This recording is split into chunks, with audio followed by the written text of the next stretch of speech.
150. This is the average number of people that you can really know in any meaningful way. It's something called Dunbar's number. There are more people than that in your average theme park right now, and it's such a small world that typically more people than that will go to a single department store in a day. It means that even though we're part of this bigger society, the human brain really works on a much smaller scale socially. And the people beyond that number are for the most part strangers that all too often tend to get generalized into these kinds of broad, simple categories that tell you so little about their real story. The number of people that we really know gets smaller as that relationship gets closer. The estimate is 50 friends, 15 good friends, and about 5 close loved ones. It's interesting because no matter how you think we got here as humans, for the majority of history, we lived in such small groups. And most people didn't live more than a few miles from where they were born. Imagine a village. Imagine that everyone you really know lives in that village, at least according to our brains. Your friends, your family, your coworkers, your favorite server from that one restaurant. Remember that person who laughed so hard one time that their drink sprayed out their nose? Yep, they live there too. And that, yeah, if you had to see the same 150 people every day for your whole life, anything that we did would be under a certain amount of scrutiny. It might explain a few things about how we treat celebrities and politicians. It's like some part of our brain thinks these people are much closer to us than they really are.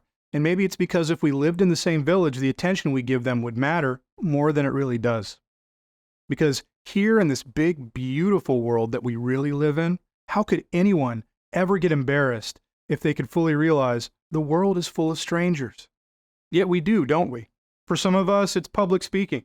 For others, it might be an embarrassing flub when they're out shopping, or regretting that one thing that happened so long ago, even saying the wrong thing on the internet.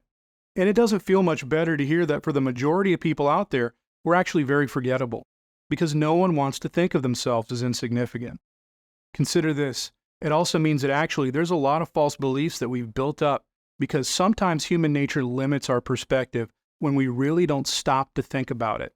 And by the way, I happen to think that every person is significant, so please remember that as you're going through your day. And that maybe there are some things that we've blown out of proportion that, with a little bit of perspective, we would discover that it's nothing. It's already forgotten. And when you realize that, you realize you're actually that much more free to just be you. Because at the end of the day, instead of your place on some meaningless social ladder, it's really the people that are close to us that matter.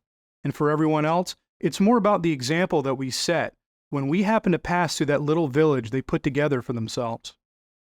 And that's why, stranger, I hope this helped you to understand something about your real place in the world and the people who matter to you the most. If you'd like to be less of a stranger, I've got room.